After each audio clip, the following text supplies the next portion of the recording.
Olá pessoal, boa noite. Boa noite. Boa noite. Nós estamos aqui mais uma vez, reunidos em torno do nosso grupo de estudos do Reino do Sul. E hoje eu gostaria de começar com vocês falando sobre a questão, sobre um conceito que o Domênico Lossurdo recupera de Hegel e que é muito importante para a compreensão não só da filosofia hegeliana, mas do seu pensamento, que é o conceito de Aufhebung, Aufhebung, e também com isso a gente vai tratar de uma análise, de uma releitura da história, do presente, do ponto de vista geopolítico principalmente, e também de uma filosofia política contemporânea, de uma análise, de uma releitura, como o Domênico Lossurdo faz, em relação à nossa época e aos acontecimentos, tanto do ponto de vista costumeiro, como muitos intelectuais fazem, como a crítica que o Domênico Lossurdo tece ao que ele chama de marxismo ocidental, a esquerda ocidental, que ele considera como um marxismo messiânico, que em vez de se utilizar do conceito hegeliano, como o Domênico Lossurdo utiliza, de Aufhebung, e esse marxismo ocidental messiânico, na fala do Domênico Lossurdo, na conceitualização lossurdiana, ele coloca que esse marxismo ele se utiliza do conceito de transcendência, que é um conceito religioso, e não do conceito de Aufhebung, filosoficamente ou cientificamente falando, digamos assim. Vamos utilizar o conceito de ciência empregado por Hegel, que escreve uma enciclopédia das ciências filosóficas, e não no sentido positivista, tá bom? Então, é o seguinte, inicialmente, antes de tratar da conceitualização lossurdiana, da forma como ele trata esse conceito e tenta dar uma interpretação, um sentido ao tempo presente, do ponto de vista da filosofia política, eu gostaria de... Eu trabalhei com Hegel há alguns anos, inclusive foi objeto da minha dissertação de mestrado, porque no doutorado eu já trabalhei com o pensamento do Habermas, e voltei a fazer uma releitura do Hegel durante o pós-doutorado, porque eu trabalhei bastante no pensamento do Axel Honneth, que ele é considera-se uma espécie de neo-hegeliano, dentro da teoria crítica, e ele faz toda uma releitura e reatualização do pensamento do Hegel. Então, é o seguinte, esse conceito de Aufhebung, eu vou dar um exemplo ao tentar explicar aqui o que Hegel entende por Aufhebung, dá também um exemplo que ele utiliza na fenomenologia do espírito. O Aufhebung significa ao mesmo tempo negar, superar e conservar.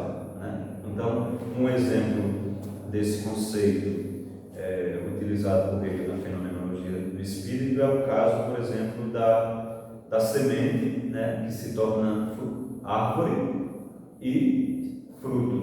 Então, Hegel diz, é um processo, a gente poderia entender de forma assim para ficar mais claro para vocês, e bem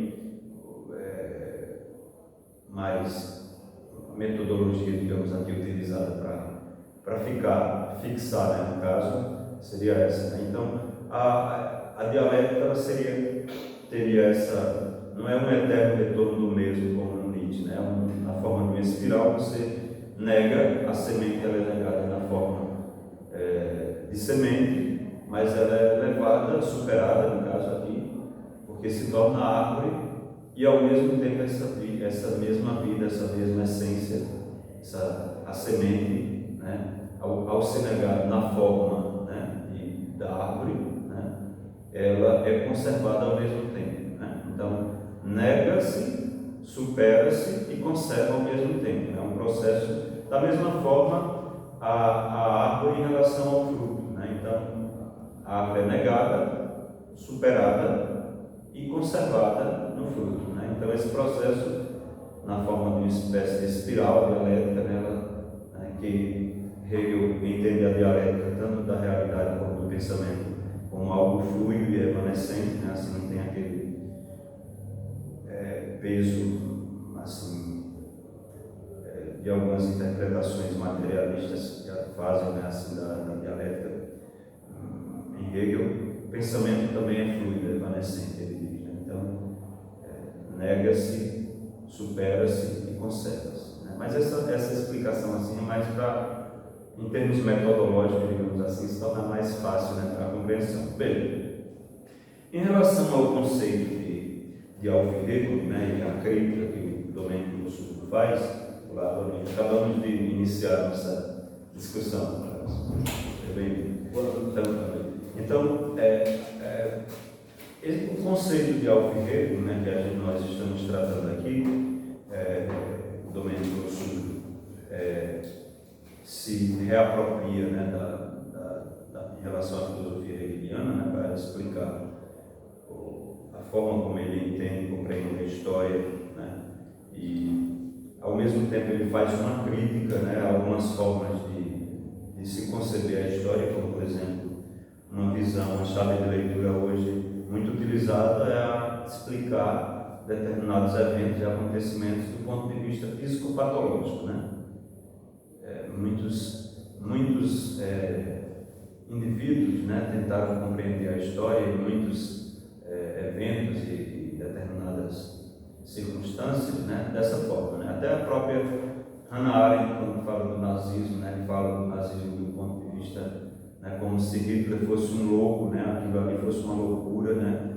O Domênico Sul diz, não, é só uma, né, reapropriação daquela mesma visão colonialista e imperialista europeia, né, que o nazismo faz, né?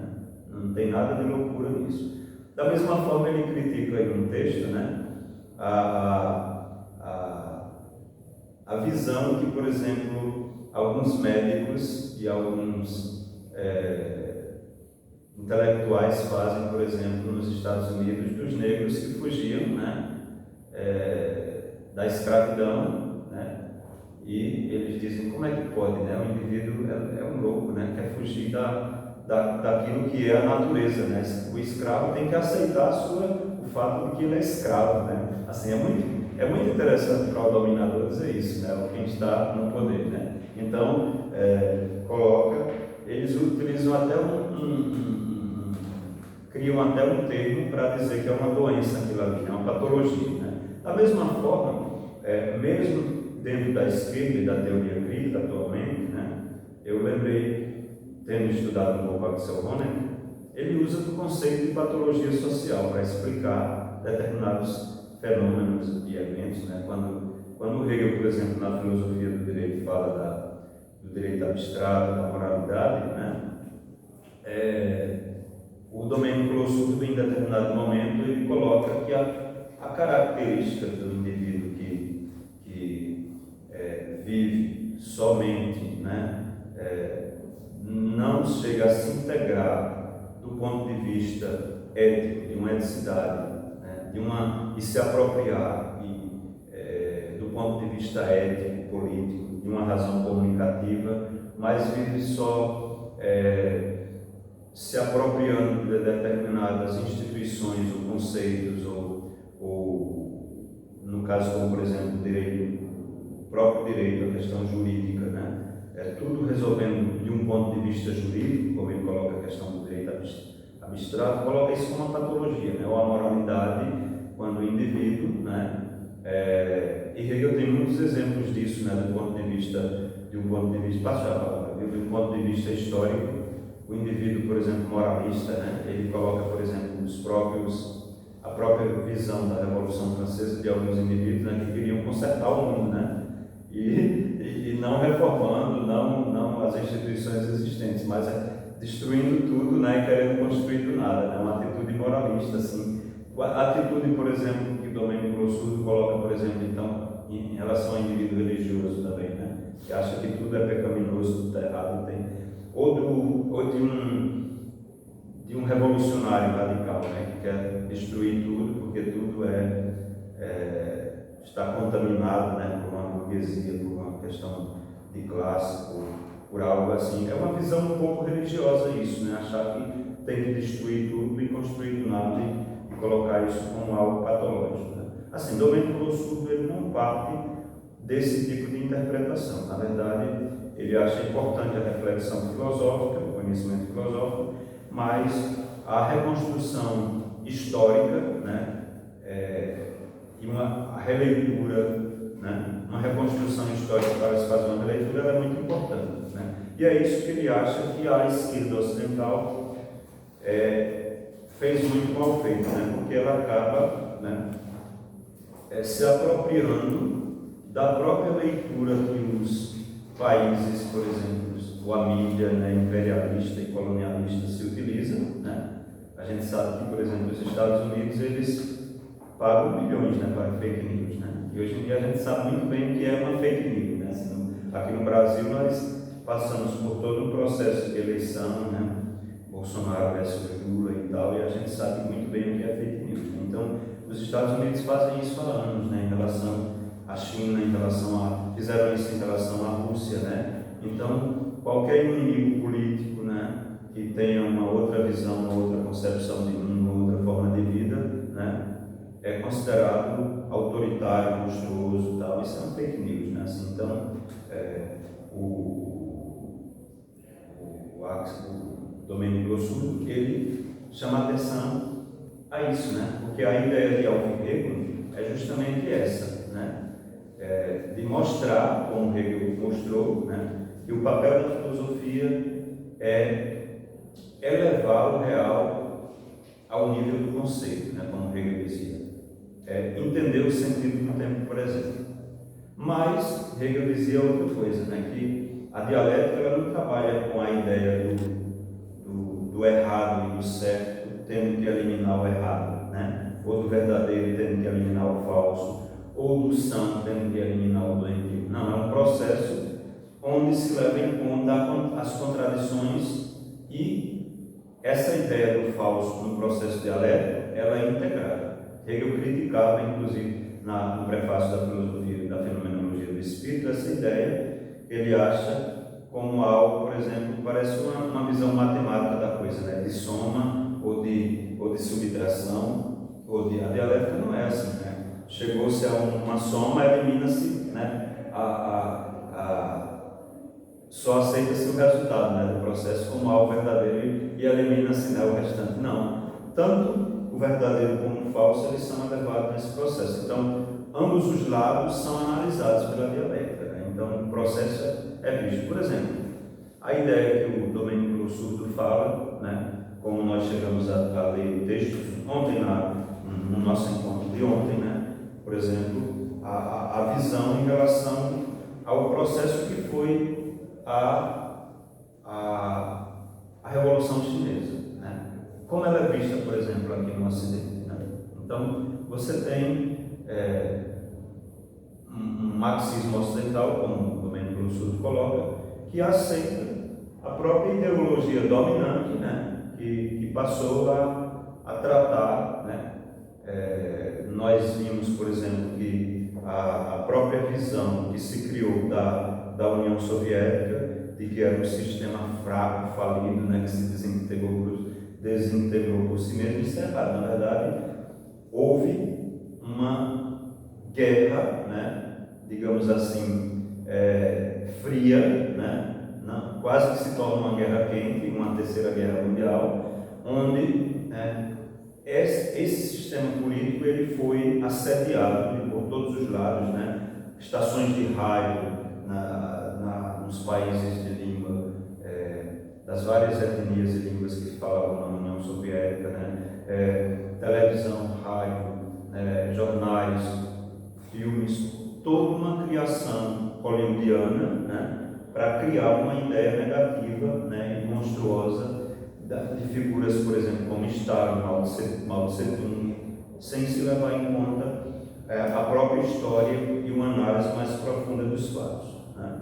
Então, você tem, por exemplo, eu quando vi aquele filme sobre o Dalai Lama, né, 7 anos no Tibete, uma coisa assim, com Brad Pitt, né, assim, algumas pessoas, algumas mulheres, né, e alguns homens que gostam de homens também devem ter ficado logo encantado com a figura de Brad Pitt, né, lá diante do Dalai Lama, né? assim, mas assim, é criado toda uma coisa linda, né, maravilhosa, né, no Tibete do Dalai Lama, sem se levar em conta, né, que o Tibete e aquela dominação, né, que muitos filósofos no passado mostravam, inclusive filósofos iluministas em outras épocas mostravam como era o sistema de casta do Tibete, altamente opressor, né, tratavam as figuras mais simples e pobres como verdadeiros animais que leiam sobre o Tibete e o sistema de castas como um indivíduo, né, de uma casta inferior, aqueles que eram servos, como eles eram tratados, de uma forma terrível, terrível, né? Então, o Tibete não, em termos hollywoodianos, passa a ser tratado como aquela coisa linda, né? Super-humanos, né? O Dalai Lama, né? Os monges e os chineses como sub-humanos, né? Grosseiros, uma raça que chega lá para dominar, né? E você vê no final, né? Eles fizeram uma revolução chegando lá, né? Totalmente, né? Distorcido da realidade aquilo, né? Eu mesmo fiquei encantado com aquele filme quando assisti todas as vezes, né? A amizade do Dalai Lama, né? Criança com aquele germânico lá, né? Que o Brad Pitt faz o papel, né? Não sei se ele é um alemão, né? Ou é um suíço, uma coisa assim, né? Então, você tem toda uma superprodução midiática e fake news que foram criadas para... Da mesma forma, você tem o processo revolucionário como ele é descrito, né, pelo Ocidente e mesmo com a esquerda ocidental, né? Então, você tem o que foi que ocorreu na China, né? A China, Voltaire, vários filósofos iluministas já mostravam que a China, né, era um grande país altamente desenvolvido, uma modernidade muito anterior à europeia, né? Concursos públicos já eram feitos na China, né? E a China se desenvolveu numa época que a Europa, né, ainda vivia num sistema, né, assim, de opressão, né, regimes, né, que nem se chegava jamais à ideia de conceber a ideia, né, de concursos públicos, né, para um serviço público e tal, né. Isso, filósofos iluministas como o próprio Voltaire chegam a citar isso em alguns textos dele, né, assim. Mas depois que é feita toda a dominação, né, e a invasão da China, né, porque o que foi que ocorreu, né? A China, esse foi um país, do ponto de vista geopolítico e geoeconômico, ela foi uma grande superpotência, né, durante toda a sua trajetória, né, assim, 5.000 anos de história, né, era chamado Império do Meio, né, e uma grande civilização altamente desenvolvida. Você tem a pólvora, a bússola, invenções de papel, invenções da antiguidade, invenções chinesas que os europeus, né, se apropriaram. E a própria, eu ia falar pizza, né, que parece que a pizza também parece que foi uma criação, se não me engano, não sei, porque a gente conhece a pizza, né, como aquela coisa que foi criada na Itália, né, na Sicília. Criaram a massa, pegaram restos de coisas como a feijoada nossa aqui, né? Se não me engano, eu cheguei a ouvir algum comentário que a pizza é anterior, né? Tem uma série de invenções, assim, isso pode ser um engano meu em relação mas isso não tem importância, né? Assim, o problema, a questão é que a China, ela percebeu, né, isso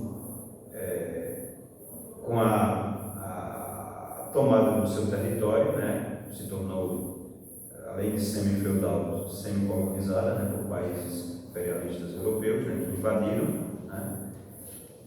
E qual foi o erro da China, digamos assim? Ela não chegou ao mesmo nível de desenvolvimento tecnológico, né, que os europeus, com a Revolução Industrial, conseguiram chegar.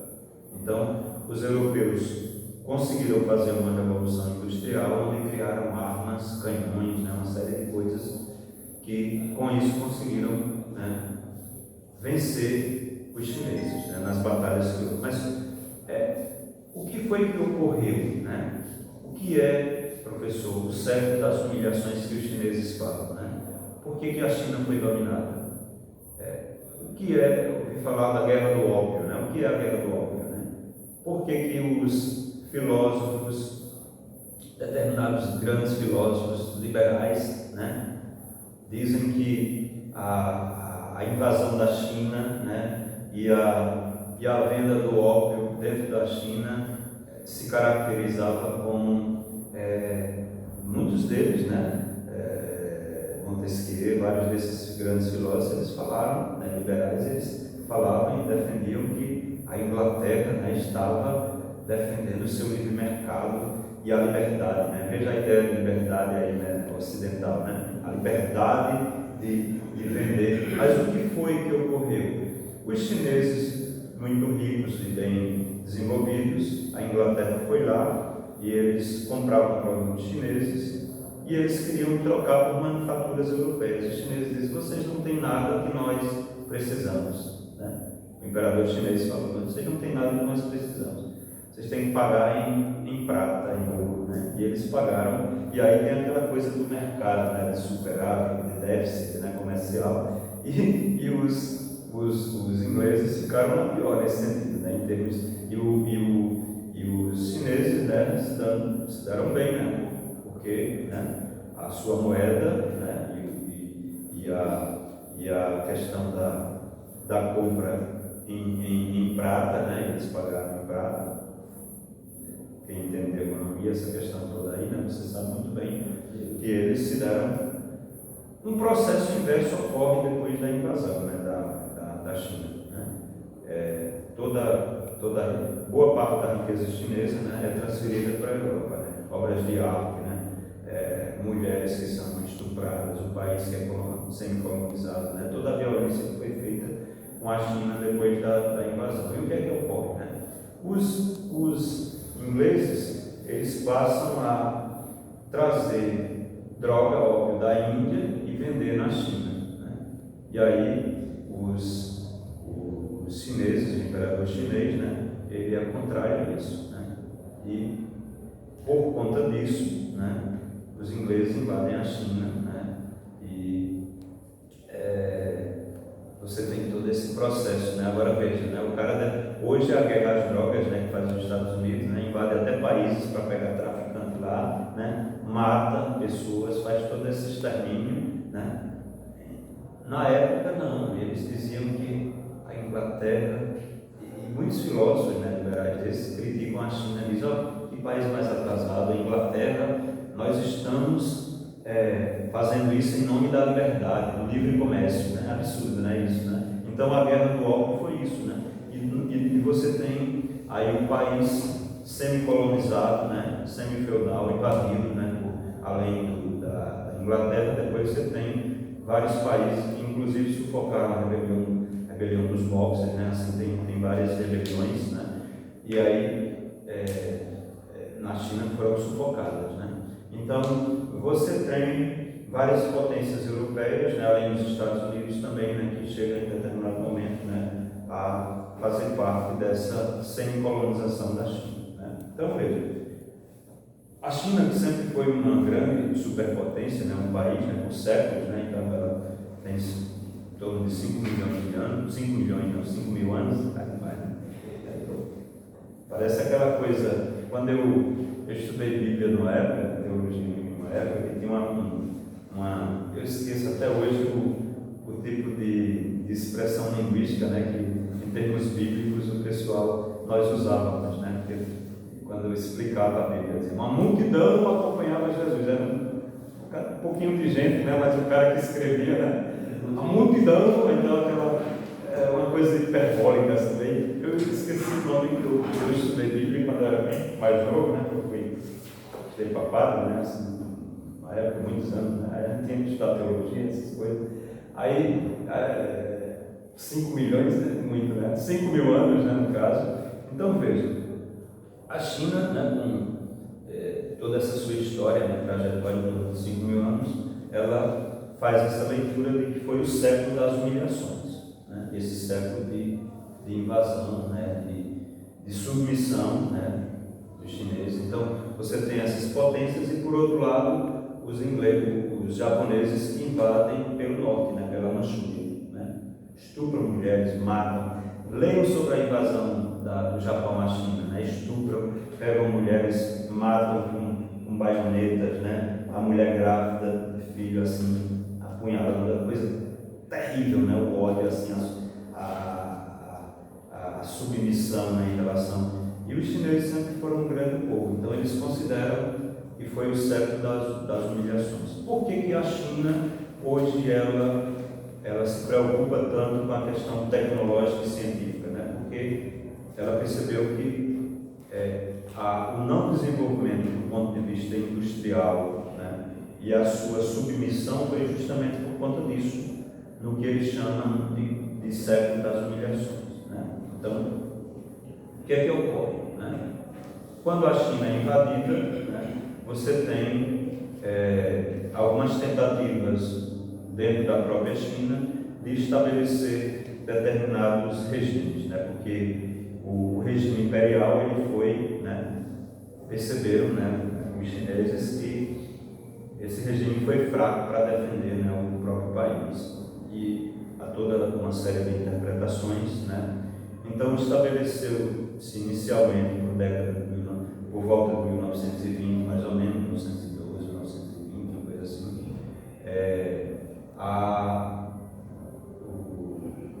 Sun Yat-sen, né, foi o primeiro presidente, né, um tipo de democracia, né, liberal, no sentido ocidental, mas que não deu certo na China. Né? Então você tem um tipo de sistema democrático. A China é uma população vasta, muito grande, né? E essa ideia de vários partidos políticos, né, um sistema de disputa e essa contraposição, né, fica, se não me engano, inclusive ele foi até assassinado, né? Mas assim, aquele que foi o primeiro presidente da China. Mas assim, você tem várias revoltas dentro da China, né? E a China tentando, né, fazer esses revolucionários, né, até do ponto de vista religioso, né, a revolta onde a gente tratou, inclusive, Tiaiping, uma coisa assim, né, não lembro a palavra, onde um dos chefes da revolta, ele se considera o irmão de Jesus, né? Então é uma visão bem messiânica, né? Assim, de tentar incorporar à China a questão religiosa, a ideia de cristianismo, como uma tentativa de modificar, né, o país, né, e fazer uma revolução. É isso que o Domênico Losurdo disse, que essa ideia de messianismo ela não deu certo na China também. Como não deu certo o sistema liberal, né, a ideia de uma democracia liberal na China. Quando Mao Tse-tung ele faz um discurso inicial após tomar a posse, em 1949, né, ele faz toda uma rememoração da China, uma releitura, até se chegar àquele momento que eles estavam vivendo ali, e ele se torna de revolucionário filósofo, que era também, né, o primeiro presidente da China, né? Então, Mao Tse-tung era filósofo, né? Leu Hegel, leu Lenin, né? leu a lógica hegeliana, né? Ele trata, né, de conceitos lógicos para explicar. Né? Então, veja, Mao Tse-tung ele vai justamente colocar que os chineses encontraram no marxismo-leninismo como que um tesouro, né? como algo importantíssimo do ponto de vista filosófico, científico, né? A ideia de ciência aqui no sentido hegeliano, no sentido da filosofia, né, clássica, como conhecimento científico, não no sentido positivista que a gente tem hoje. Né? Então, você tem, ele diz, o marxismo-leninismo, ele se encaixou como uma luva nas nossas mãos, né? Porque foi algo que nós incorporamos, né, da Revolução Russa, né, e a leitura que eles fazem, né, e do Ocidente, apesar de que a Rússia já também está uma Europa bem oriental, né, já ali chegando na Ásia, né? Então, e que serviu, né, para esse processo revolucionário, né, como uma luva, como ele diz, nas nossas mãos, né? Se encaixou bem, né? Então, por isso que até hoje, né, a leitura que o Domênico Súbido faz, né, da Revolução Chinesa, é que o marxismo ou o socialismo com característica chinesa, como ele no livro Fuga da História, né, quando ele faz uma leitura, Fuga da História tem uma interrogação, né? Fuga da História, assim, o título do livro, né? Onde ele faz uma interpretação das duas revoluções, a russa e a chinesa, né? Então aí ele se utiliza, né, desse conceito, né, do socialismo com característica chinesa, para mostrar justamente o seguinte, né, que todo esse processo, né, você vê que tem uma revolução interna, né, primeiramente, né, você tem o Kuomintang, os nacionalistas, né, com a figura de Chiang Kai-shek, né, à frente, esse exército nessa guerra civil, né, onde eles são apoiados pelos Estados Unidos, pelos europeus, pelos partidos, pelos países colonialistas que semi-colonizaram, né, imperialistas, né, a China, né, no caso semi-colonizaram a China, né, um país ainda com características feudais, né, existiam os senhores da guerra lá, né, tal, e tinha uma característica semi-feudal e um país semi-colonizado, né. Então, o Partido Comunista Chinês, né, marxista-leninista e depois maoísta, né, porque tem a figura do pensador, do filósofo que ficou Mao Tse-tung, Mao Zedong, né, como em algumas línguas falam, né. Então, à frente, né, e aí você tem todo o processo e uma guerra civil. Eles, além de terem de lutar contra os japoneses do norte, né, que invadiram aquela região do norte da Manchúria e tal, e aí eles têm de lutar ainda contra o exército nacionalista do Kuomintang, né, de Chiang Kai-shek, né. Aí você tem,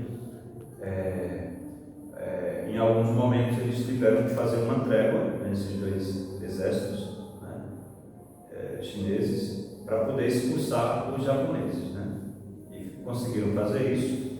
Só que em alguns momentos, mesmo com essa trégua, o Chiang Kai-shek ainda chega em alguns territórios a matar milhares de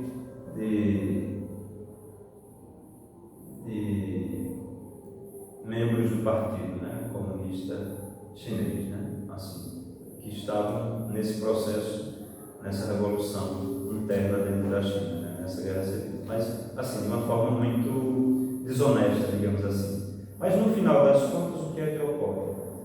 Mao Tse-tung e o exército do Partido Comunista Chinês, né, fazem uma longa marcha dentro da China, né, esse processo da longa marcha é conhecido.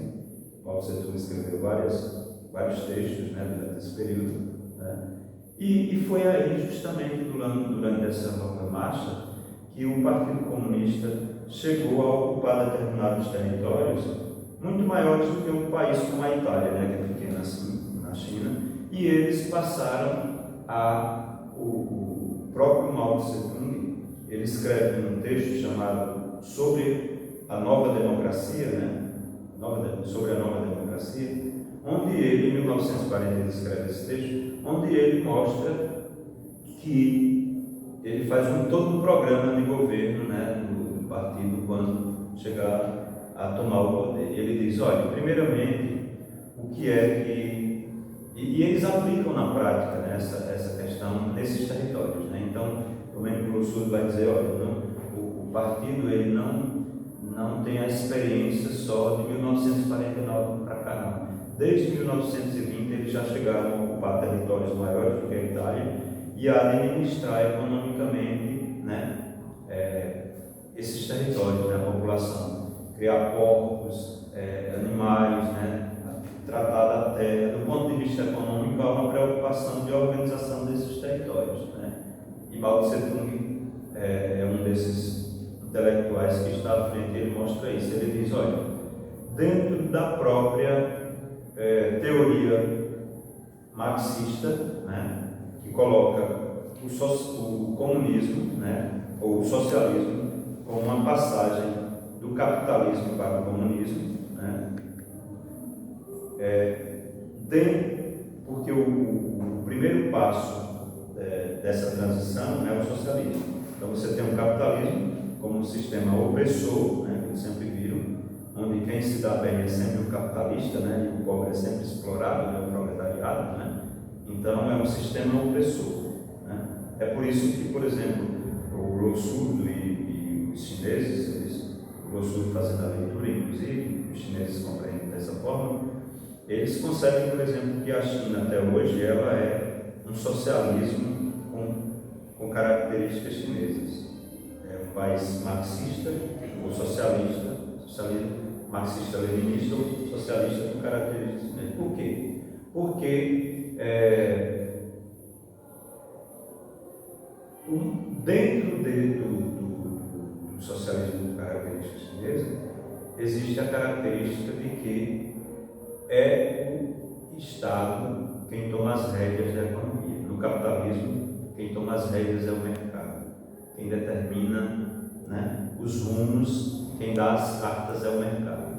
E se determinados presidentes, determinados políticos, eles não se adequam, eles podem ser depostos. Pode ver, né, que o jogo do mercado, o cara se torna muito impopular e ele cai, né? As forças, sejam externas ao país ou não, eles, né?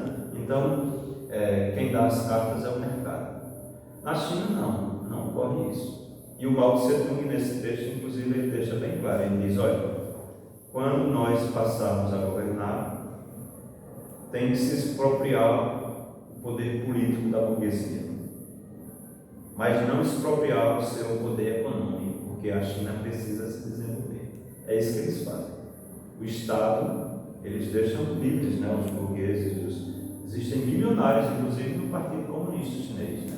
Porque esse desenvolvimento, eles fizeram toda uma leitura da Rússia, né, que tentou eliminar a burguesia, inclusive do ponto de vista econômico, e, né, quebrou a cara, né? Então, fazendo toda uma leitura muito profunda, mostrando a necessidade do desenvolvimento econômico, né, e também científico, né, tecnológico, mas também a importância da burguesia nesse processo do ponto de vista econômico, né, mas não do ponto de vista político. Eles não podem, mal ser comunista, tomar o poder. Eles têm que deixar a burguesia com poder do ponto de vista econômico, mas não político. A direção tem que dar ao partido. É por isso que é um socialismo, né, na China, com características chinesas, e não o capitalismo. A China não se engana, e eu vejo muitos intelectuais aí dizendo: a China se tornou neoliberal, é um país capitalista. Nada a ver. Aí quando eles começam a criticar a China, é autoritária, né? Ali é um absurdo, é um comunismo aquilo ali. Aí usa aquela característica bem monstruosa, bem feia que é o comunismo, né? Como aqui no Nordeste, no Brasil, né? Na década dos meus avós, né?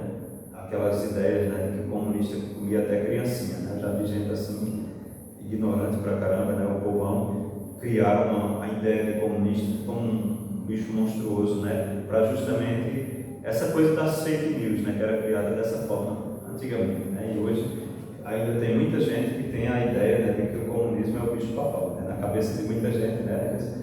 Assim, então, e não o sistema político, né, que deu certo na China, o socialismo, porque eles não são comunistas ainda, né? A partir de 2050 eles pretendem chegar a uma nova etapa de desenvolvimento. Eles têm toda uma programação que é feita de 5 em 5 anos, né? Os encontros partidários que são feitos, né, a nível nacional, né? Do ponto de vista político. Então, a organização e os programas, né, que são quinquenários, né? Então, você tem, né, essa coisa, né, da China, né, do partido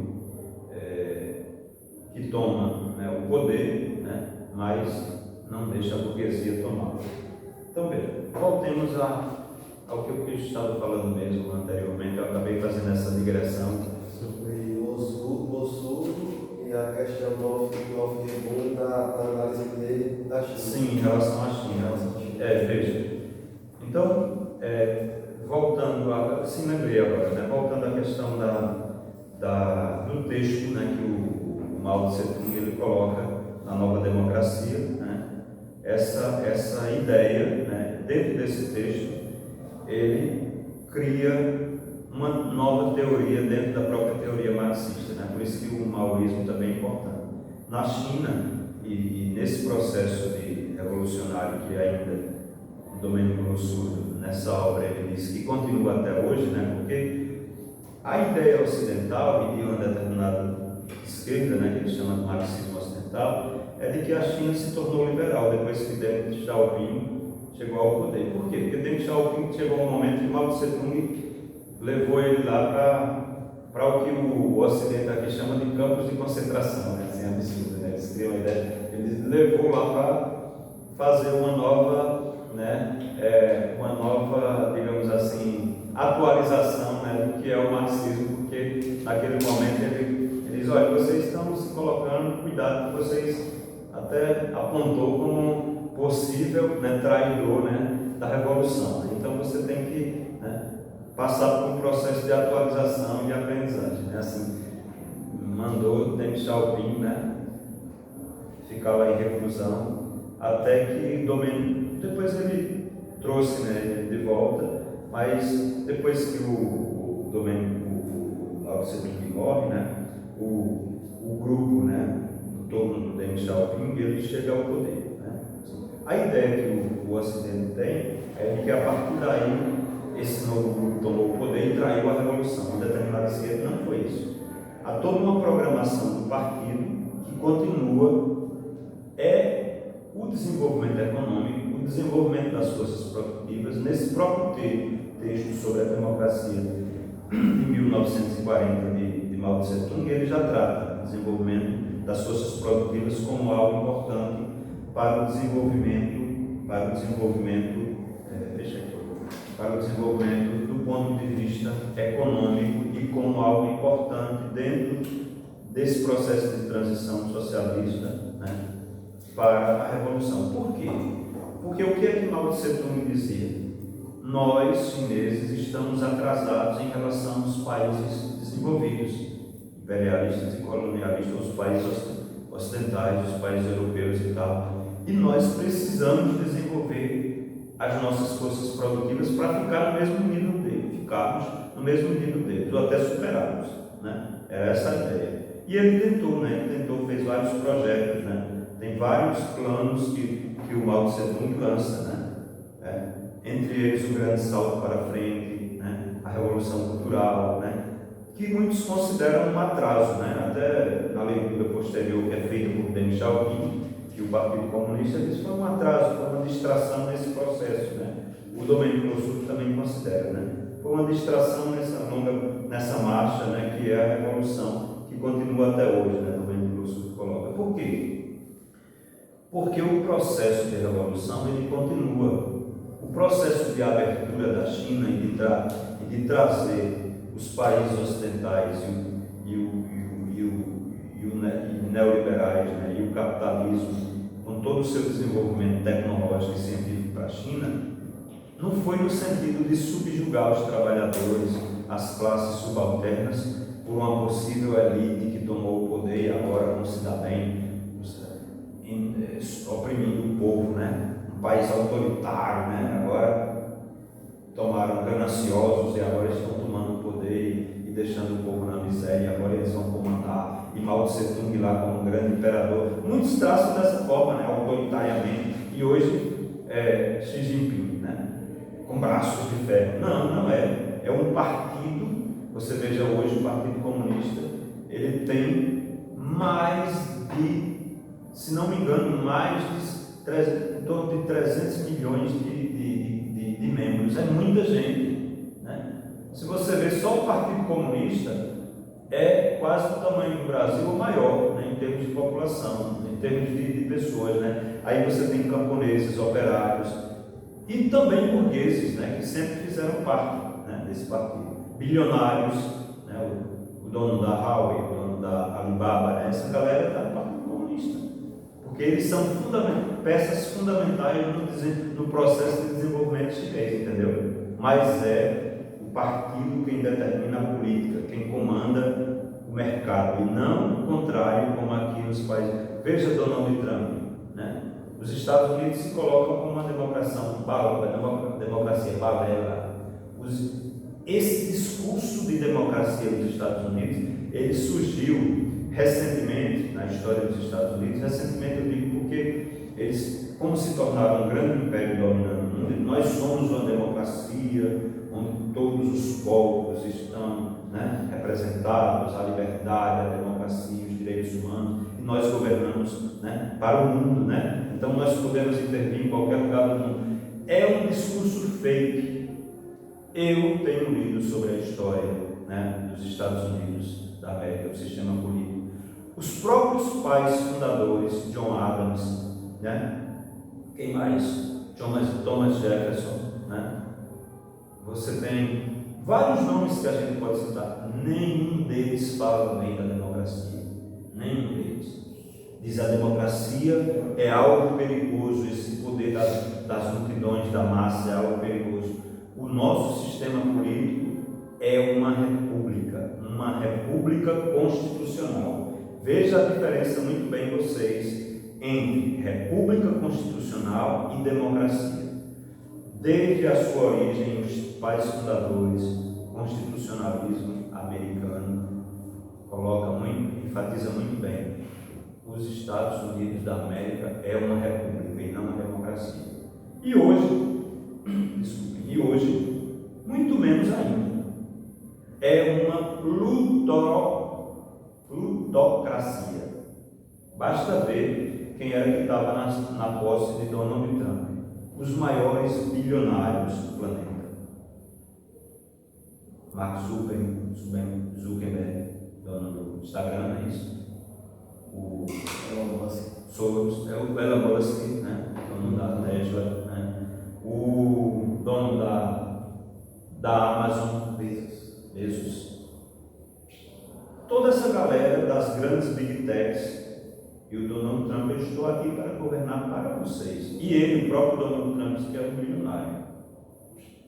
Eles não estão nem aí para a população. Nem aí. É uma enganação aquela ideia de que nós agora vamos resolver os problemas de vocês. Nós, homens brancos, né, que estamos preocupados com vocês, homens brancos, que trabalhavam na indústria, que viviam uma vida boa, do cinturão, né, da indústria nos Estados Unidos, né, aquela coisa toda, e que perderam seus empregos, porque a China agora é o grande culpado, porque a China está se dando bem, ela agora é o culpado, né, de tirar o emprego lá nos Estados Unidos, né, entendeu? Qualquer país agora que ameace, né, industrialmente, em termos de poder, é o problema, é o culpado por os Estados Unidos serem governados por ricos, né, que estão preocupados só com seus próprios interesses, seu próprio umbigo. E diga-se lá, né, os Estados Unidos não são uma democracia, eles são uma plutocracia governada por dois grandes partidos de elites que se revezam: o Partido Republicano e o Partido Democrata. Você diz, o Partido Democrata é de esquerda, é bom, não sei o que, vai. Meu amigo, os democratas, quando governaram, eles foram externamente para nós e para o resto do planeta, são piores do que os republicanos. Piores. São eles que decretam guerras e eles vão pegar o cara lá dentro da casa dele, lá no outro país, porque ele é culpado, né, segundo eles, né, de ser um terrorista, porque ele está defendendo o seu petróleo, o seu gás natural, a sua riqueza que tem no seu país. Ele não quer que eles tirem a força com as suas multinacionais. Aquele terrorista comunista tem que ser derrubado, né? Então eles vão lá e levam os exércitos e se aliam com elites locais, como o golpe daqui no Brasil, né? O golpe aqui, né? Vai estudar o golpe, né? O golpe foi uma coisa mais sofisticada do que essa da invasão, né? Que eles chamavam de intervenção. Lá no Iraque, né? Saddam Hussein foi aliado deles, né? Mas no momento que Saddam Hussein disse, não, vamos lá, né? Não pode levar minhas riquezas tudo aqui e fazer do jeito que vocês querem. Comunista, terrorista, está criando um exército para invadir agora e dominar o Oriente Médio. Eles inventam meio mundo de fake news. Foram lá, invadiram o país, pegaram o cara dentro do bueiro, que eu vi no dia, fiquei abismado aquilo ali. Chega Saddam Hussein todo descabelado, pegaram o cara e enforcaram. Aquele menino lá da Líbia, né, da Líbia, que foi morto, enfiaram uma baioneta no ânus dele. Os faladores como Com a ajudinha dos Estados Unidos. Né? Os grupos locais de oposição, eles fazem toda uma sustentação, eles criam um golpe. Aqui no Brasil foi mais Gaddafi, né? Gaddafi eles fizeram isso. Absurdo, né? Absurdo. Porque Gaddafi queria integrar a África, né? Criar uma moeda. O cara tinha uma visão bem revolucionária, entendeu? Muito mais do que Saddam Hussein, né? Que era um cara mais aliado assim, ao Ocidente. O Gaddafi, né? Tem uma visão assim, comunista, mas era mato, cara, entendeu? Então, você tem, né, um império, né? Um país que foi criado por ricos, né? Porque a Revolução Americana, diferentemente dessa ideia ingênua, foi uma revolução maravilhosa para o mundo, onde se criou a democracia. Não, foram grandes proprietários. George Washington tinha mais de 600 escravos. Vai ler a vida de George Washington, foi o primeiro presidente, general, comandante das forças, né, para expulsar os ingleses lá, aquela guerra do chá, aquele negócio todo, por conta dos impostos que os ingleses, né, criaram. Né.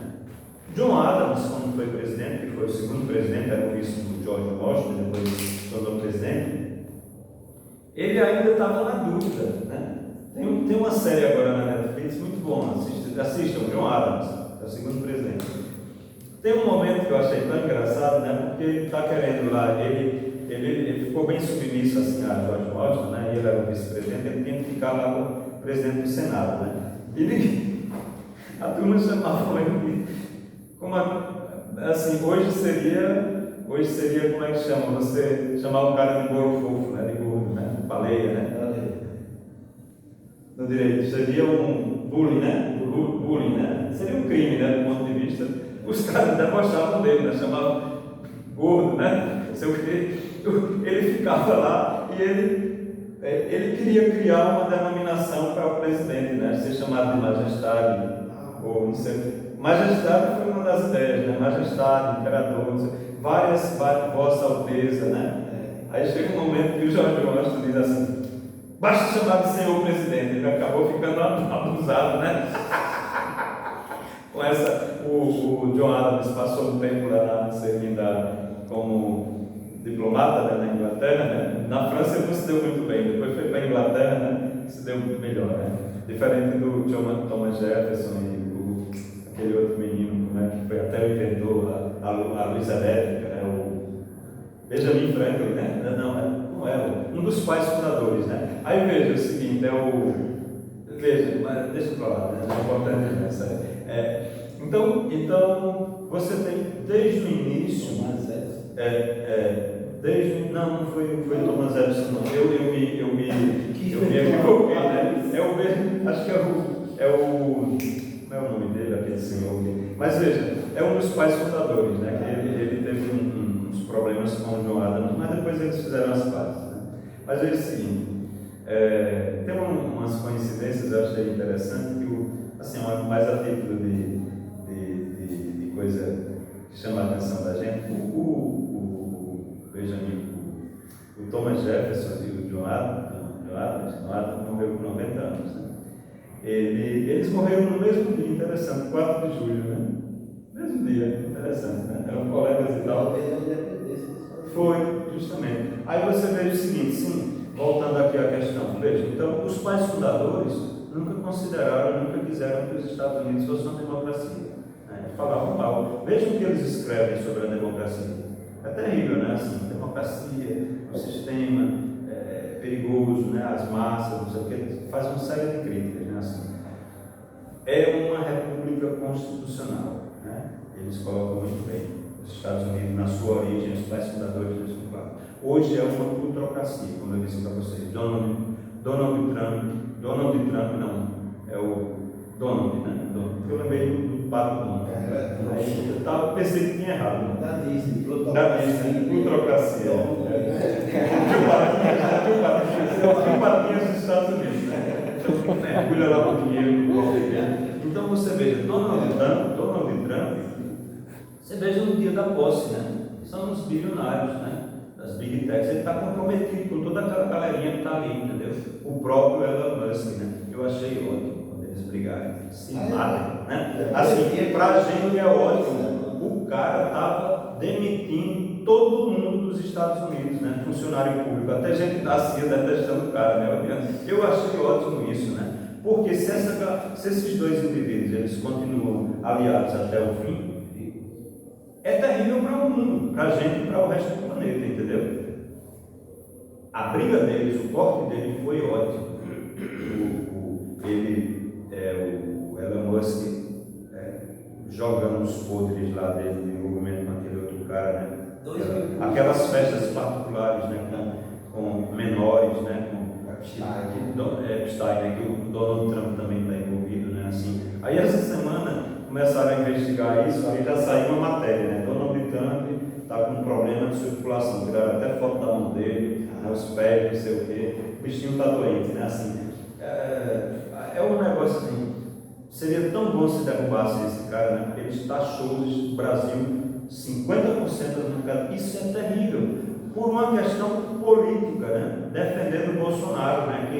Querendo culpar Lula pelo julgamento, né? Jurídico, que Lula não tem nada a ver com o STF em relação à figura de Bolsonaro, né? Assim, uma coisa absurda isso e abusiva, né? Então, com aqueles caras que estavam articulados com ele desde o primeiro mandato, né? A família Bolsonaro, né? E que o deputado Filho está lá, né? Traindo a pátria, né? Traindo o país, né? Pedindo para Donald Trump taxar o país, né? E agindo contra a própria economia brasileira. Assim, isso é um crime, né? Qualquer sistema político, né? Qualquer país considerava isso uma traição. E o cara ainda deputado aqui, né? Deputado dizendo que está de férias lá. Absurdo, né? Qualquer países mais curso forte consideravam a traição, prendia esse cara e fuzilava, né? Assim, aqui nós não temos um sistema como o Brasil, é um Estado democrático de direito, né? Com todo o devido processo legal, essa coisa toda, né? Então veja o seguinte, né? Voltemos à discussão aqui. Alguns grandes pensadores atuais, né? Que estudam bem a China, não só os chineses, mas os ocidentais, consideram, do ponto de vista concreto, substancial, e não essa ideia formal, né, de que o processo político, né, a democracia liberal, tal como nós temos hoje no Ocidente, ele é um processo, uma forma superior de sistema político, totalmente fake isso aí.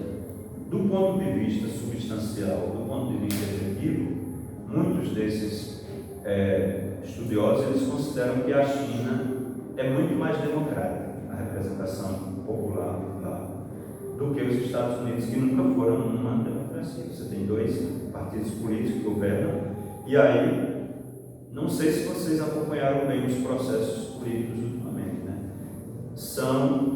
E desde isso aí é desde os pais fundadores, viu? São os delegados representantes de cada estado que tem poder muito maior do que a população. A população é só consultada, ela é só consultada. Se esses delegados que votam, eles têm maioria, o povo é um detalhe, como dizia um político brasileiro aí no passado, que eu não vou dizer quem é. Assim, o povo é um detalhe, né? Ele adorava cavalos, o último grande presidente, né, João Figueiredo, né? Adorava o cheiro dos cavalos, o povo era um detalhe. Assim, então,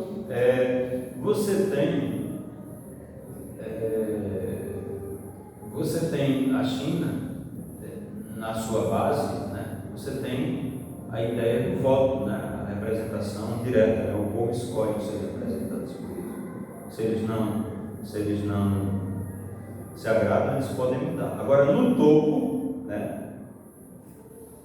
Política na China é coisa séria. Os indivíduos têm que ter competência intelectual e experiência para serem os melhores escolhidos no topo do governo da China. Não é como aqui no Ocidente do Brasil, que você escolhe qualquer um. O cara é um jogador de futebol, tudo bem, se ele se torna um político e ele tem todo um processo de aprendizagem, de essa informação, ele poderia muito bem representar a sua categoria, né, o seu estado, né, a sua cidade, né, e até o país, muito bem. Mas isso não ocorre, né? Assim, isso não ocorre. Vota-se em figuras assim que não têm nenhum compromisso e acham que esses indivíduos são bons políticos, né? É um sistema decadente, esse sistema que a gente tem, da forma como ele é, como Hegel, nos princípios da filosofia do direito. Eu já cheguei a estudar isso com várias turmas aqui. Ele critica a ideia de sufrágio universal já na filosofia do direito, justamente por isso. Ele considera uma forma irracional de representação política. E a gente considera a forma superior. Essa forma de democracia. Hegel critica, inclusive, Rousseau. É a forma como Rousseau considera esse processo formativo do Estado, né? Que o Estado é resultado de um contrato, que ele considera o contrato como uma categoria do direito privado, não público, né? Então não é apropriado para se tratar, né? Então veja o seguinte, você tem todo esse processo de recapitulando, né, assim, de revolucionário, né, que foi a China, né? A revolução na China interna, a guerra civil, ela é vencida pelo Partido Comunista em 1949. Chiang Kai-shek foge para o que é hoje a ilha de Taiwan, que antes era chamada Formosa, né? Os portugueses eram que tinham dado o nome, né? E hoje é chamado de Taiwan. Lá eles decretam que lá é a capital da China e ela passa a ser isso mesmo ocorreu. Taiwan passou a integrar a ONU com a representação da China, a verdadeira China, né? No início, né? Depois os Estados Unidos, dentro de uma análise melhor, mais profunda do ponto de vista geopolítico, e também teve uma ajudinha dos chineses, né? Que se aproximaram dos Estados Unidos, porque eles tiveram um atrito, né, na forma de condução da revolução, né, socialista, né, com a Rússia, né? Então, depois da morte de Stalin, Khrushchev, né, passou a dizer que Stalin era um monstro, né, que não sei o que, abriu os arquivos de Stalin e os crimes de Stalin, né, assim, uma análise totalmente mal feita, né, do ponto de vista histórico, né, da figura de Stalin, das ações dele enquanto político, né, enquanto um dos chefes da revolução, né? E aí, né, Mao Tse-tung e a galera na China rompeu, né? Teve uma guerra, né? E os Estados Unidos, é momento da gente destruir os russos, né? A União Soviética. Os chineses também se aproximaram, né, dos Estados Unidos. Aí você tem, na época de Mao Tse-tung, você tem a figura daquele presidente Nixon. Foi lá nos Estados Unidos. É momento meter um bomba atômica lá para ameaçar os russos, né? Ameaçar a União Soviética, né? Todo esse processo de assédio que hoje eles tentam fazer da mesma forma, se utilizando de Taiwan. Eles são doidinhos para meter bomba atômica lá na ilha de Taiwan, né? Mesmo eles reconheceram, né? Quando os chineses se aproximaram dos Estados Unidos, eles reconheceram na ONU que quem realmente é o governo da China é o governo continental, né? É a representação do Partido Comunista, né? E da China continental, né? Então hoje, desde aquela época, né? Então Taiwan foi descartado como representante da China. Mas veja, o que é que eles querem fazer, né? Eles usam toda essa política, esse jogo que eles fazem, né, com outros países. Os americanos sabem fazer muito bem isso, né, incentivando a população local a se rebelar, né, contra a China, dizendo que eles querem independência, que eles são uma democracia, que a China é governada por um partido totalitário, né, comunista. É interessante que uma população com mais de 1 bilhão e 400, mais de 1 bilhão e 400 milhões de habitantes, né, e a legitimidade e a popularidade e a aceitação do Partido Comunista é quase, né, 100%. Né? Como é que se explica isso? Né? Um país que, quando lutaram até contra os imperadores, né? Revoluções sangrentas, né? Porque não aceitaram regimes, né? E eles acharam que eles agora... E olha que tem camponeses, tem operários no Partido Comunista, né? Não é só a burguesia, né, que está... A burguesia, entre aspas, né? Aqueles bilionários, né? Porque não tem uma grande burguesia como nos outros. Então você tem, né, nesse processo, o que é que ocorre então, né? A China jamais acabou a revolução interna, como a Coreia do Norte em relação à Coreia do Sul, até hoje está em guerra. Por quê? Porque Taiwan precisaria ser integrada à China, que ela faz parte da China.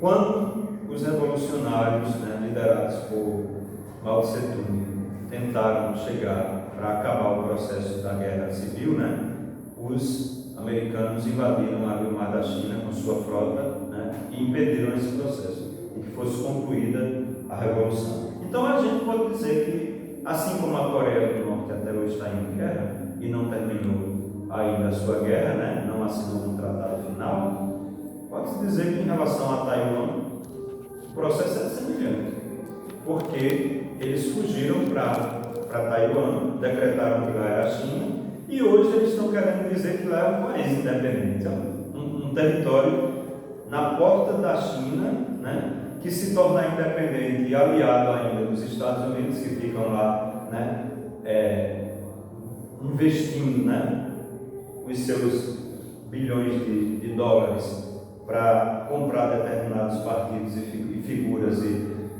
como fizeram no mundo todo, fizeram também dentro da própria China, né, para poder botar a bomba atômica e tentar ameaçar, entendeu? Aquilo que é como diz Domênico Grosso, a última fronteira, né, que escapa ao domínio americano, né, e que hoje os Estados Unidos estão se descabelando aqui, as elites americanas, né, porque eles dominaram o mundo, né, mas foi um curto período de tempo. Se você for olhar a história, depois da Segunda Guerra Mundial até hoje, é muito pouco tempo comparado a 5.000 anos de história da China. É por isso que eles consideram o período, né, da Guerra do Ópio, o período de invasão da China, como o século das obrigações, né, de semicolonização, entendeu? Então, nós estamos, minha gente, segundo a minha própria leitura, assim, passando por um processo, né, passando por um processo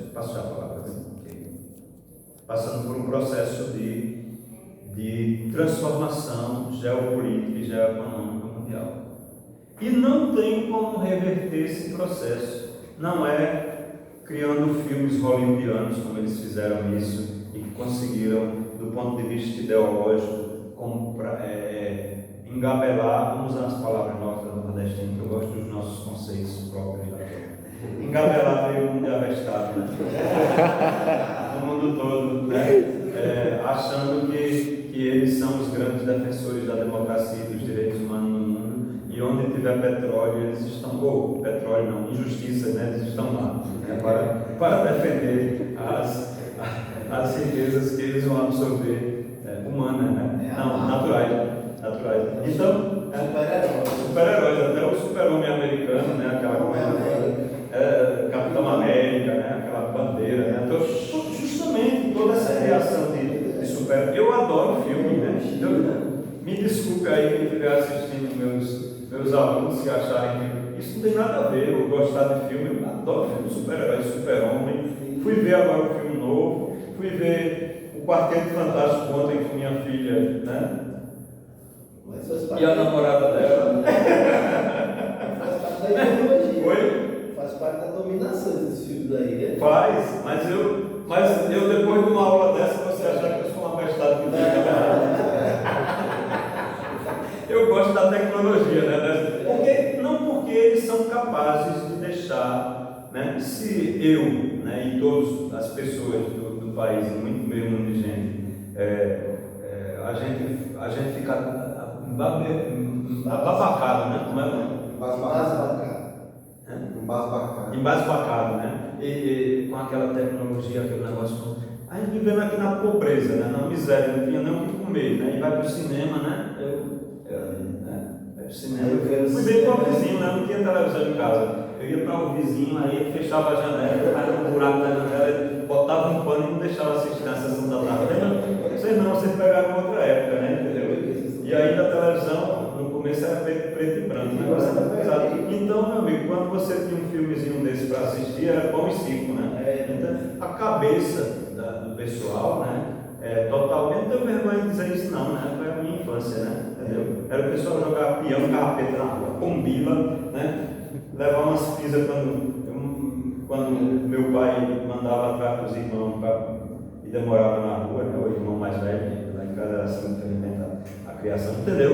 Então, não tenho vergonha não de dizer como foi não, minha infância não. E não tinha um trocado para comprar uma televisão, né? Depois de determinados lugares lugarejos que a gente morava, tinha uma televisão preto e branco na praça, né? Que o povo ia assistir e fechava e guardava no horário. Então essa foi a realidade. Foi a realidade. Então eu adoro esses filmes, eu gosto, né? Mas aí veja uma coisa, não vamos ser tão chatos, porque eu tenho uns colegas assim de esquerda de partido, eles ficam assim, essa burguesia, quando é que você assiste um negócio desse, né? Eu vou deixar de assistir, Eu quero dizer, como é que você não sei o que, vai tomar naquele. Entendeu? Olha, então veja o seguinte, só para concluir a nossa fala aqui, né? No final, tem gente que se decepciona, né? Com a história de vida, meu cara. Então, é outra coisa. Veja, os Estados Unidos investiram, né? Bilhões, né? Aí você tem filmes, né? Esses filmes de super-heróis. Deixar o povo no mundo todo admirado com aquela tecnologia, né? E atabacado, né? Em Pernambuco tem atabacado, né? Deixa ser atabacado, como no Ceará, né? Na minha própria família, minha mãe ajudava um cascudo quando a gente fazia, o irmão mais velho dizia, deixa ser atroiado vem de Troia, ela sabia, né? O cara leva, né? Deixa ser leve, atroiado, né? Em Pernambuco isso é no Ceará, atroiado. Em Pernambuco é a tabacada, né? Esse atabacado. Assim, então, veja o seguinte, né? Todos esses gastos com fake news, né? Assim, rádio, televisão, filmes, jornais. A China não está nem aí, não conseguiram derrubar. Conseguiram derrubar a Rússia, né? Os chineses fizeram uma séria análise política, né? Os caras são muito sérios, né? Da Revolução Russa e filosófica e intelectual do ponto de vista econômico e tal, né? E eles viram que aquela ideia de planificação, né? Não dava certo para lutar contra o capitalismo, né? Então é por isso que a economia, né? Eles folgam, digamos assim, não há um aperto, né? Você tem bilionários, né? Você tem indivíduos, né? Que precisam, né? Do ponto de vista da forma como foi planejada, né? E articulada o socialismo com características chinesas, né? É necessário, né? Essa economia, bilionários e assim, mas há uma preocupação do partido com as desigualdades que são enormes, alarmantes hoje na China, né? Você veja, mas a China não se despreocupa com isso. Eu tenho colegas, tem gente assim, eu ia dizer Elia Jabu não é meu colega, eu já liguei para ele, já pedi número de WhatsApp do Benó, mas ele não me conhece pessoalmente, nem agora no final do ano, né? Mas eu tenho outros colegas, professores que moram na China e vê, né? O pessoal, regiões que estão ainda, que são consideradas atrasadas, o povo sabe que lá vai chegar um desenvolvimento incrível, né? Então você tem os chineses criaram a internet, tecnologia 5G, agora 10G, né? Então, há um desenvolvimento, né? Carros elétricos, BID, Caoa, Shell, PWM, né? Você tem um grande desenvolvimento científico na China, né? E também uma preocupação do governo com a desigualdade. Tirou mais 800 milhões de pessoas da miséria. Tirou, se não houvesse uma preocupação nesse sentido, né? Agora, quem quer perfeição do ponto de vista intelectual, né, o idealismo, tem que ser aqueles caras de esquerda bem pedantes, né, que tem que fazer a revolução, acabar com toda a burguesia e todo mundo já tem que ficar bem, né, rico, né, todo mundo bom. ou então tem que acabar com os ricos, porque tem o cara parece que leu muito a Bíblia, ou era de uma seita, sei lá, e depois se tornou ateu, como eu conheço os colegas meus, né? Se tornou ateu de repente, e toda aquela carga religiosa vem no cara, né? Então é pecado se tornar rico, né? O que Deng Xiaoping diz, olha, não existe socialismo, não existe partilha de miséria. Socialismo, Deng Xiaoping deixa bem claro isso nos textos dele, né? Socialismo é partilha de riqueza. Isso deixa muito já bem claro no manifesto do Partido Comunista dos textos de Marx. Socialismo é autodesenvolvimento científico e tecnológico.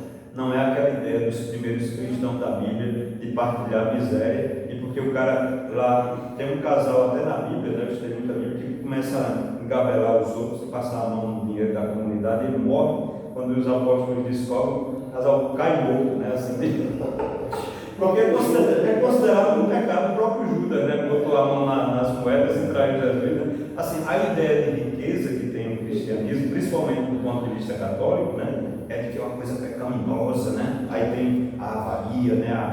Uma série de coisas. Não, meu amigo, do ponto de vista, como deixa muito bem claro Deng Xiaoping, o Domênico Grosso, faz questão de enfatizar isso nos textos dele. Socialismo, com característica chinesa, ou socialismo de forma geral, a leitura que os chineses fazem está muito correta, é partilha de riqueza e não de miséria. O país para chegar ao nível, a uma etapa superior ao socialismo, que é o comunismo, que os próprios chineses não consideram que ainda chegaram a esse patamar, só depois do planejamento deles, é só depois de 2050, né? Isso chega. Que eles projetam chegar a essa etapa, a esse nível de desenvolvimento, né?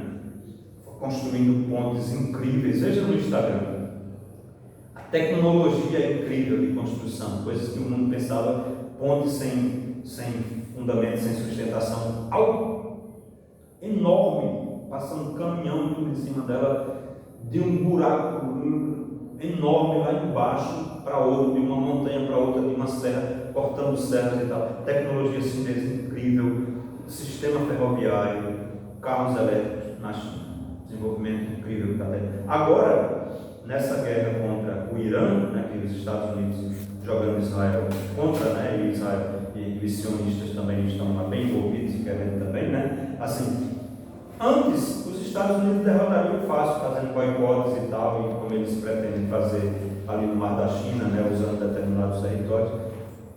Já se está construindo, né, um porto do Paquistão, bem pertinho aqui do Irã, né, ali no Golfo Pérsico, aquela região, por dentro de todo o Paquistão, uma highway, né, um sistema ferroviário, né, um sistema de estradas que vai até a região dos uigures, né, que é outra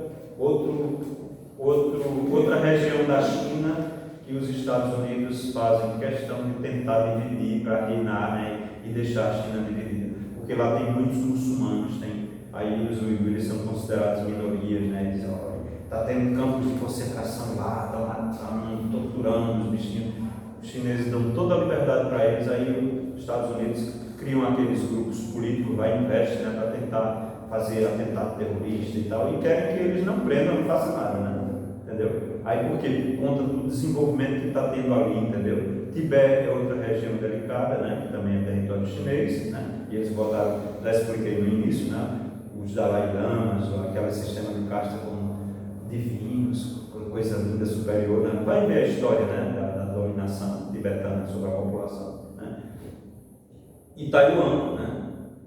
Ficam criando vários pontos de atritos para deixar. Hong Kong, até bem pouco tempo atrás, fazia, por conta ainda da guerra do ópio, né? Vocês são culpados, impediram o livre comércio, da gente vender ópio, os chineses tudo ficando drogado, meio mundo marginal de bandido criado por conta das drogas, né? E eles culpando os chineses por proibirem, né, a venda de droga, de ópio, né? A guerra do ópio, né? Vai levar a falar sobre isso.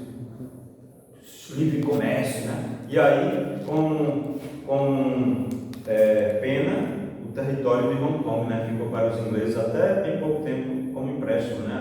Pagamento, né? De dívida por conta dessas coisas. Aí, ainda na época agora de Elizabeth Thatcher, né? Ainda sem querer devolver, né, para a China, né? Ainda querendo prolongar a dominação imperial. Lá em Hong Kong, né? Você lê a história, né? Tinha placas, né? Em determinados estabelecimentos, proibido a entrada de cachorros e de chineses. O cara do próprio país, o dono da terra, não podia entrar, né? Entendeu? Você vê a dominação, o racismo, né? Em relação aos povos asiáticos, eles chamavam de coolies, né? Os chineses que iam trabalhar como operários nos Estados Unidos, na Europa, na Índia, coolies, né? Tem séries, inclusive, na Netflix sobre isso. Eu eu esqueci agora o nome, de um lutador de arte marcial. Eu comecei a assistir depois, achei um pouquinho monótono, acabei. Eu só gosto de filme de ação, né? De super-herói. Ficção científica, né? Então, o negócio começa a ficar monótono, nem assisto. Então, veja o seguinte: a ideia de divisão, entendeu? Então, você tem, por exemplo, esse porto, essa estrada, né? Essa highway, assim, essa rodovia, né? Essa ferrovia que está sendo do porto de Guadar, né? Se não me engano, o nome do porto no Paquistão, fica bem pertinho do Irã, né? E aí vai ajudar as exportações tanto da China como da Rússia, né? Serem trazidas para o Irã, e esse intercâmbio e essa parceria que existe entre Irã, Rússia, China, né? Aqui você tem o Paquistão, Coreia do Norte, né? Os Estados Unidos não têm mais como dominar e eles já se dão conta disso, né? O próprio secretário de Estado já deixou bem claro. Não existe país que domine o mundo por muito tempo, nunca existiu na história. Foi uma anomalia os Estados Unidos, ele deixou claro isso. E agora vamos ter um domínio, uma organização multipolar no mundo, né? Porque você teve, na época da União Soviética, né, uma bipolaridade de poderes, né, Estados Unidos e União Soviética, um se dizia ser socialista do bloco e o outro, né, uma democracia liberal, né, e um sistema político liberal. E depois você tem, né, com todo esse assédio, com toda essa guerra de informações, essa coisa toda, né, e guerras localizadas no mundo, né, você tem um único poder, né? Um momento de unipolaridade, um único país dominando, não o planeta, editando todas as normas, né?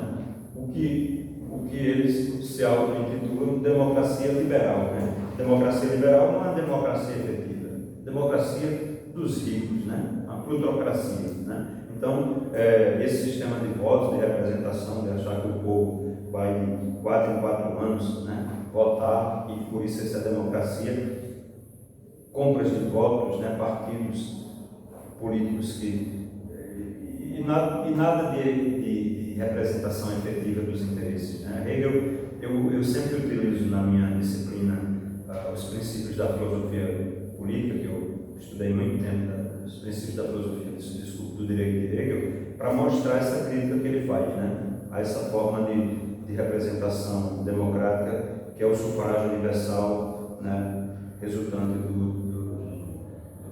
da visão democrático-liberal, né, ou da visão de uma democracia liberal, que Hegel é bem crítico, né, em relação à democracia, nesse sentido que ele considera irracional, né, e não a democracia, e não a representação orgânica, organicista, como ele considera, entendeu? Então, esse desenvolvimento da China e essa tem um vídeo no nosso canal, no YouTube, que eu coloquei, né?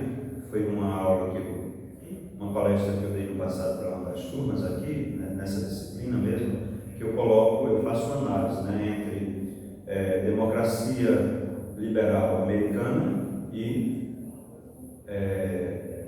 socialismo versus socialismo democrático chinês. Eu faço uma análise mais profunda, né, do que é e do que não é a democracia em termos efetivos, né, e por que os Estados Unidos se consideram grande democracia, grande defensor da democracia e dos direitos humanos no planeta, né, que é uma fake news, né, isso é muito fake, né, e considera e titula países como a China, a Coreia do Norte, né, a Rússia, né, e outros, né, de sistemas, principalmente da China, né, e a Coreia do Norte, né, o Vietnã também tem uma democracia, ou desculpe, um país governado por um partido comunista que tem uma abertura de mercado, entendeu? O Vietnã também está num desenvolvimento incrível do ponto de vista econômico, mas governado por um partido comunista, entendeu? Então, é interessante nessa questão, assim, a gente analisar muito bem as coisas de um ponto de vista, né, como diz Domênico Grossurdo, né, fazer um Aufhebung, né, uma análise dialética da história, né, se detendo realmente nos fatos, fazendo uma releitura mais profunda, né, e não considerando que nesse processo de análise, né, o que conta é só determinadas, digamos assim, preposições de determinados, digamos assim, atores políticos, né, o players, né, como a gente costuma falar nas relações internacionais, né,